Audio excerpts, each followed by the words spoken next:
नमस्कार welcome to my channel. आज आम बनवा खास्ता कुरकुरा निमकी। एटा निमकी घरे बनवा बहुत सहज। देखु पारे निमकी केते खास्ता है लेयर गुड़ा केते बढ़िया से खोलुची। निमकीर आमर भीतर पर्यंत पूरा सीझी आ क्रिस्पी है। निमकी आम थरे बनइले ताको गोटे मास पर्यंत स्टोर कर परिबा। केतेबेले भी चा सहित हो दिन में छोट मोट भोक समय आम ताको एंजॉय कर परिबा।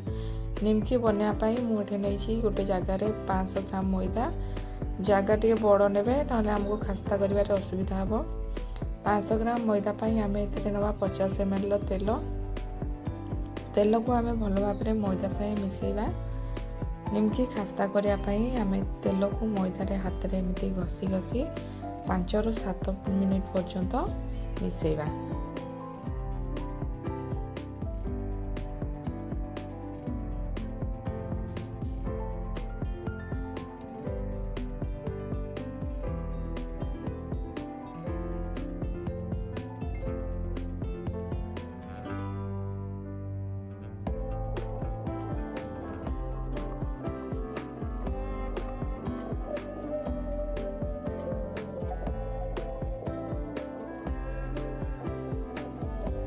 एठी हमर मैदा और तेल भल भाव में मिसी सारी आम हाथ में एमती मुठा करके देखा जदि यहाँ बाइंडिंग होम जाना आमर खास्ता हो जाए।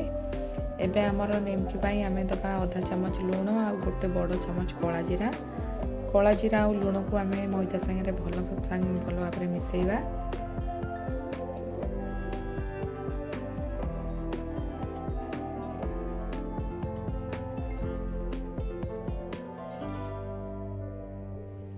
एबे आमे मैदा को ये चकटिबा। बेसी पानी दबानी, अल्प अल्प पानी दे गोटे टाण चकटा चकटिबा। जमी आमर रुटी अटा चकटा हुए ताठू टिके टाण रहिबो।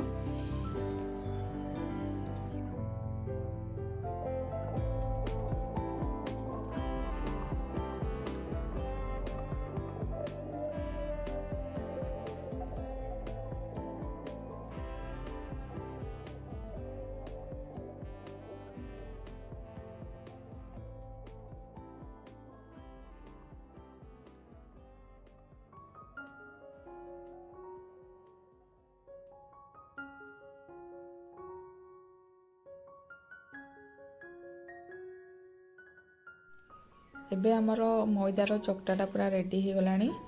देखि पारे यहाँ रुटी अटा चकटा टे टाण अच्छे।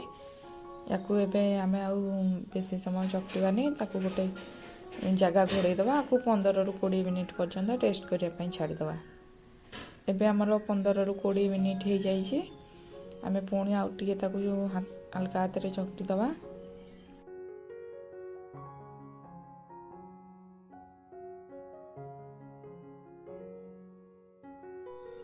ये मु गोटे बेलना पटा नहीं जाइए। आम एबे मैदारू गुला बनइबा।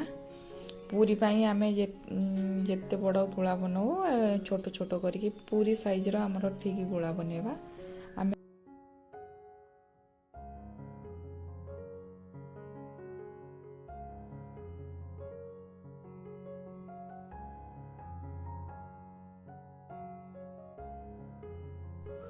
एठी आमर सब गोला बनिकी रेडी हो जाइए। देखि पारे यहाँ ठीक पूरी साइज रही।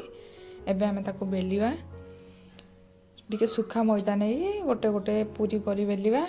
एका बेले आम सब बेलिकी रखीदबानी। गोटे बैच रे आम जेतिकी निमकी फ्राए करवा केवल सेतिकी ही बेलिबा, नले परस्पर सहित लगी जिवो।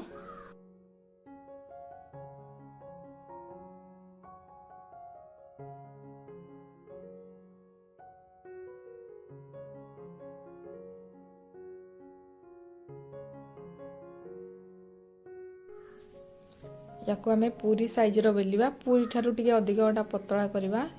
आम गोटे गोटे कि बेलिबा। ये मु 5 ରୁ 6टा पूरी बेली देछि। एपटे मु तेल कड़े बसई देछि गरम होगा पाई।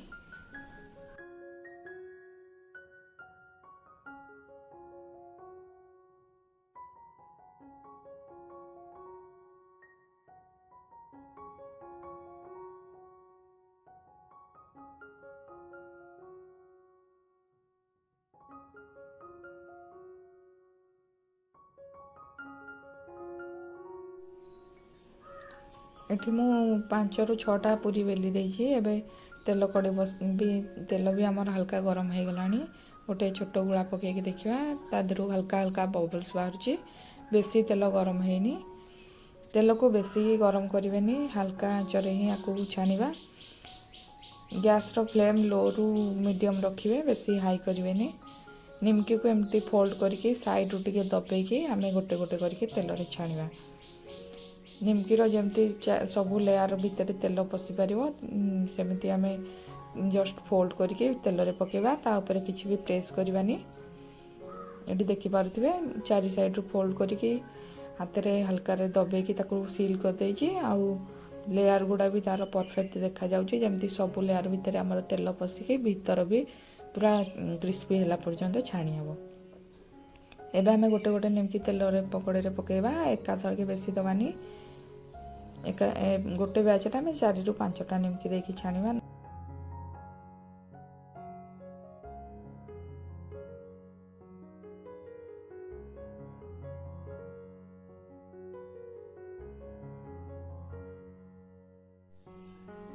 ଏବେ ନିମକି ଗୁଡ଼ା ଦେଖୁଥିବେ ଆମର ଉପରକୁ ଭାସିକି ଉପରକୁ ଉଠିଗଲାଣି। ଗ୍ୟାସ୍ର ଫ୍ଲେମ୍ ଲୋ ହିଁ ରଖିବେ, ଯେମିତି ଆମର ସବୁ ନିମକି ଗୁଡ଼ା ଭିତର ପର୍ଯ୍ୟନ୍ତ ସିଝିବ।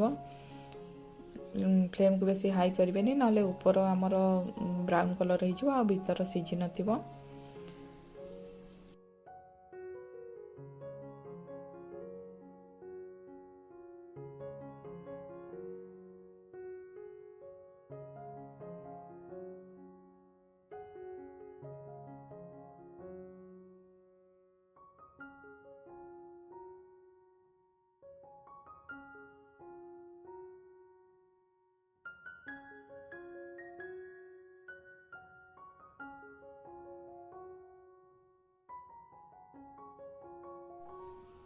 ଏବେ ଆମର ସବୁ ନିମକି ଭାସିକି ଉପରକୁ ଉଠି ଆସିଲାଣି। ଆମେ ତାକୁ ବର୍ତ୍ତମାନ ଲେଉଟାଇ ଦେବା। ଗୋଟେ ସାଇଡ଼୍ ତା'ର ହେଇଗଲାଣି। ଦେଖୁଥିବେ ନିମକି କେତେ ଫୁଲା ଫୁଲା ହେଇଛି। ତା'ର ସବୁ ଲେୟାର ଗୁଡ଼ା ପରଫେକ୍ଟ ଖୋଲିଛି। ତାକୁ ସବୁ ନିମକିକୁ ଆମେ ବର୍ତ୍ତମାନ ଲେଉଟାଇ ଦେବା।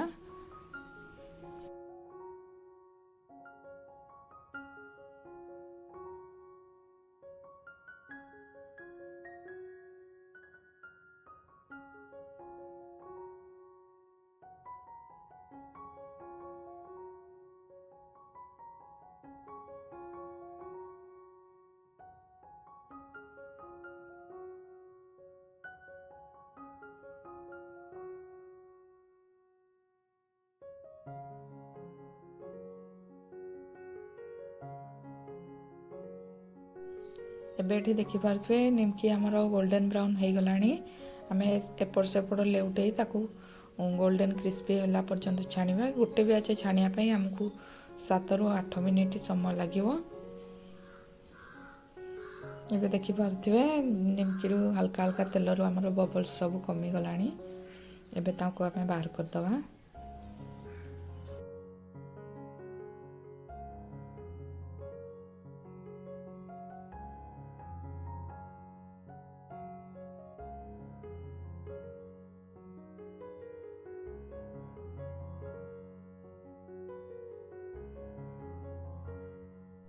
ଏବେ ସେକେଣ୍ଡ ବ୍ୟାଚ୍ ପାଇଁ ମୁଁ ନିମକି ବେଲିକି ରେଡ଼ି କରିଥିଲି। ଏବେ ତାକୁ ଆମେ ଫୋଲ୍ଡ କରି ତେଲରେ ଛାଣିବା।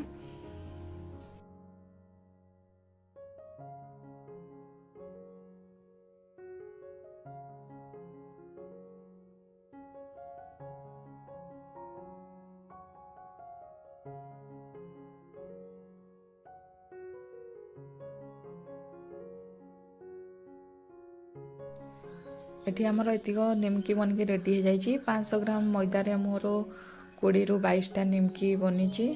ଦେଖୁଥିବେ ତା ଲେୟାର ଗୁଡ଼ା କେତେ ପରଫେକ୍ଟ ଖୋଲିଛି, ଆଉ ଭିତର ପର୍ଯ୍ୟନ୍ତ ଏଗୁଡ଼ା ପୁରା ସିଝିଛି। ସବୁ ଲେୟାର ଗୁଡ଼ା ଗୋଟି ଗୋଟିକି ସେପାରେଟ୍ ହେଇଯାଉଛି। କେତେ କ୍ରିସ୍ପି ଆଉ ଗୋଲ୍ଡେନ୍ ବ୍ରାଉନ୍ ଦେଖାଯାଉଛି। ଆକୁ ଆମେ ଗୋଟେ ମାସ ପର୍ଯ୍ୟନ୍ତ ଷ୍ଟୋର୍ କରିକି ରଖିପାରିବା, କିଛି ବି ଖରାପ ହେବନି। ସନ୍ଧ୍ୟା ସମୟରେ ଚା ସହିତ ଆକୁ ଏନ୍ଜୟ କରିପାରିବା। ଯଦି ଆଜିର ନିମକି ରେସିପିଟି ଆପଣଙ୍କୁ ଭଲ ଲାଗେ ତ ଲାଇକ୍, ସେୟାର ଆଉ ମୋ ଚ୍ୟାନେଲକୁ ସବସ୍କ୍ରାଇବ୍ ନିଶ୍ଚିତ କରିବେ। ପୁଣି ଆସିବି ଆଉ ଗୋଟେ ନୂଆ ରେସିପି ସହିତ। ସେତେ ପର୍ଯ୍ୟନ୍ତ ରହୁଛି। ନମସ୍କାର।